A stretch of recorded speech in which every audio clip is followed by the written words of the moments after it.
Alright, we're back at my place and we're gonna do a run through of Fishroom 2 and my home tanks that I've got. So instead of ending with the best this time, I'm going to start with the best. This is my 300 gallon windowed Rubbermaid tote. I've got a 60 breeder upside down in it. Some real nice Viejas in here. And then I've got a 4,000 gallon pump pushing the 2 canisters out to 2 overflow boxes, waterfall boxes.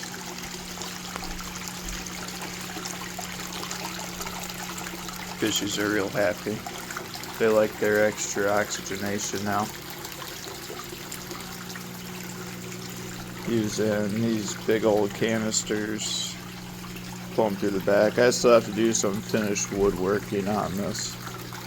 We're getting there. There's the one Aratus, big Sharky. There is a, I forget the name of them. They shoot the water. Somebody will tell me in the comments and then I'll remember it later. His name is Bob. That's Bob. Archerfish. Bob the Archerfish. So yeah. That's that. I'm going to do some more cuts on this one to jump around the other tanks. If you need to see or want to see any more, there's more reels, shorts, long bore. I've been doing a little bit more video taking this year, so there should be a lot more content around how everything's done. Upside down is just held by bricks in the corners on either end, nothing in the center. Yeah. Lights are temporary. I'm gonna run a cap around this and tuck the lights up underneath the cap so you don't see. It'll cover that edge up all the way around, cover up the plumbing, and yeah, when I get there you'll see it. I'll post updates. So now I'm gonna switch the other tanks. Over here I've got a 75 gallon acrylic row out. Got some peacocks, some tinfoil barbs, star sapphires, bichers growing out for me. And I got this 250 gallon next to it in the pond, but it's leaking right now. Over here we got smaller corner tank. We've got Pinky. He's been the one that breeds most of my peacocks, as you can see. And then he's got a lady in here somewhere. It's an OB lady. She likes to hide in the thick of the bush, so I don't know if we'll see her. There's a super red bristlenose pleco somewhere in there too. It's hard to see into. There's a couple generations. You can see the littlest ones and the bigger ones. They've been just breeding in here, and I keep pulling babies out and putting them in the other grow outs. So in the bathroom tank, I have one of my few scaped and planted tanks. It's for a beta trio. It's getting pretty thick again with the hornwort, but that's fine by me. There's 2 females. There's a nice little red one. There's a male crown tail. Let's see if I can get him from the side. Oh, there's the other female. She's purple. And then, yeah, it's hard to see in here. It's thick. Oh, there he is. There's the male. They don't have any food aggression. I picked them up from Myers. The 2 females were in a sorority and they were the ones getting beat on the most, and I felt like rescuing them, so I got them as rescues basically. And then I just thought he was pretty and his long fins would keep him from hurting the females, which it has. And yeah, there's just so much going on. I did drop some food in, so they're hunting. But it's interesting to watch them because they aren't aggressive like everybody thinks they are. They'll flare every now and then at each other, but for the most part, they're just doing it to themselves, going to the corners, moving around. They got their space. Like you can see, this one up here is having a fun time with the food, and the other one's not bothering it. The male's down low looking for stuff that's fallen. And they're swimming right next to each other, and she's not flaring at the other one at all. And yeah, I'm used to flower horns and dovies and stuff that wants to actually like kill each other. They don't want to kill each other. They realize they've got enough space and they're chill with it. It's a 15-gallon. There's a clown pleco somewhere in here, but I'm never gonna find him. I have a hard enough time finding these bright colored betta fish. Peace to the resistance. If you lasted this long, now you're in for the best part. I know I had the coolest part at the beginning. The pond's cool, but 50 fish tanks is cooler. Anyway, I'll flip you around, show you around, do a little bit of equipment talking here too, especially. I didn't do too much of it out there. Yeah. You can ask about it if you really care. The cool stuff got covered. Everything else is pretty basic. So we'll flip around and take a look around. So starting off in the center here, I custom made this donut tank. It's 455 gallons. They run around in a circle, and they're connected with 20-gallon upside downs with plant shelves. It's gonna take some cleanup work. You can make fun of my mess, that's fine. It's all a project in here right now, and kind of is what it is for a second. But anyway, yeah, so the tanks go completely end to end. You can see where the tank was supposed to end, but it goes all the way in a loop all the way around. So I got a 40 breeder, and there's supposed to be a stand with a 60 breeder over sump.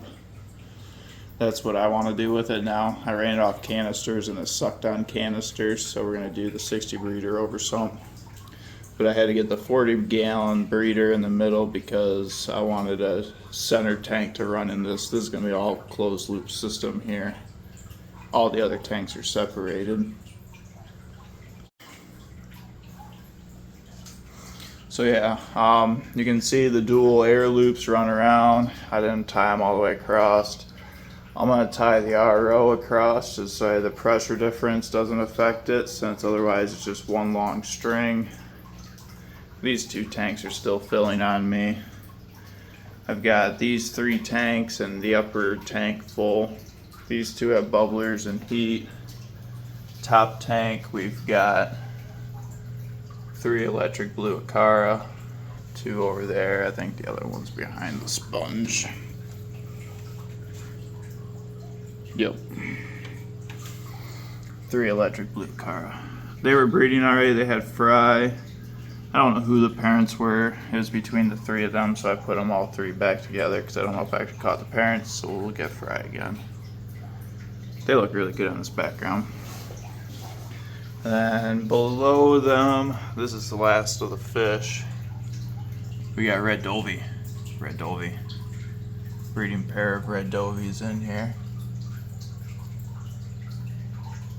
Just got them yesterday. Super stoked about that. Hoping we'll have babies soon here from them.